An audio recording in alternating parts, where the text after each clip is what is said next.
આ વખતે જે પ્રોસેસમાંથી પાસ થયા છો, શું લાગે છે નેક્સ્ટ પ્રોજેક્ટ માટે રેડી થઈ ગયા? યસ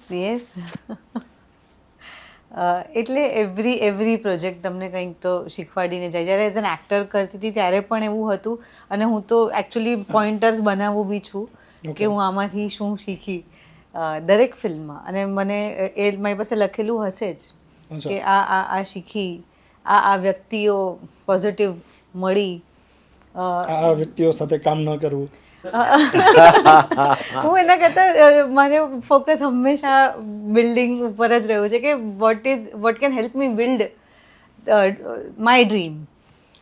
તો એના પર વધારે હોય છે.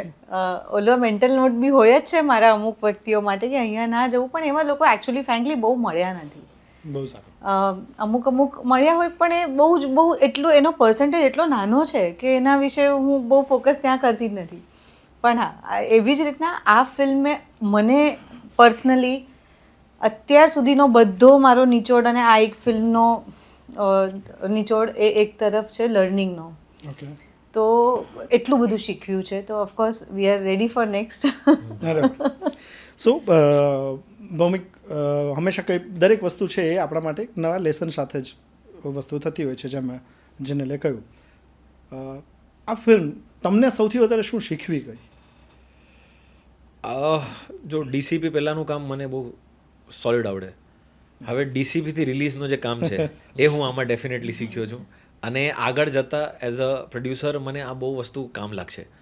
હજી બી 70% શીખ્યો હોઈશ, 30% બાકી છે. મને 30% આઈ ગેસ નેક્સ્ટ ફિલ્મ સુધી આ કવર અપ કરી લઈશ, સો દેટ મને ખબર છે કે એક્ઝેક્ટલી શું થવાનું છે, ક્યાં શું થવાનું છે. ડીસીપી સુધી હતું, પછી આપણે બીજા લોકો પર છોડી દીધું કે હવે તમે જોઈ લો કેવી રીતના આપણે કરવાના છે.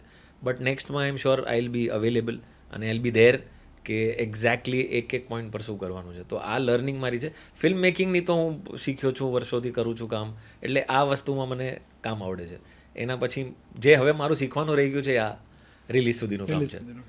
અને આ સવાલ પોડકાસ્ટમાં એટલે દીપકભાઈ મેં લીધા ખાસ કે ઘણા બધા લોકો જેને ફિલ્મ બનાવવી હોય છે આ ટાઈપના પોડકાસ્ટ જોઈને કંઈક ને કંઈક એમાંથી લર્ન કરતા હોય છે. તો એક પ્રોડ્યુસરે શું શીખવું જોઈએ, એના માટે થઈને ખાસ બંનેને આ સવાલ પૂછ્યો. તમે તો બોલિવૂડની આટલી બધી ફિલ્મો કરી છે, અને હવે અહીંયાના ઓડિયન્સને જ્યારે મળવા જતા હશો તો એમને એમ થાય કે ચલો દીપકભાઈને આ ફિલ્મમાં જોયા હતા, આમાં જોયા હતા, આમાં જોયા હતા.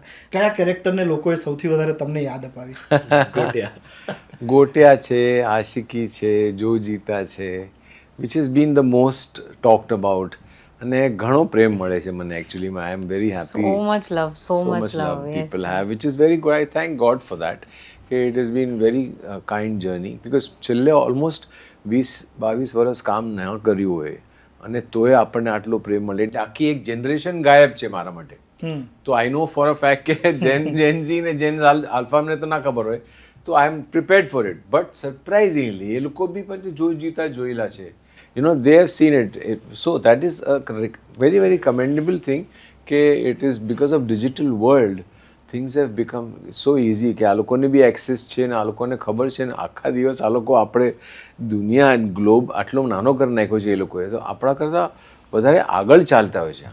તો you know, that is amazing about this generation.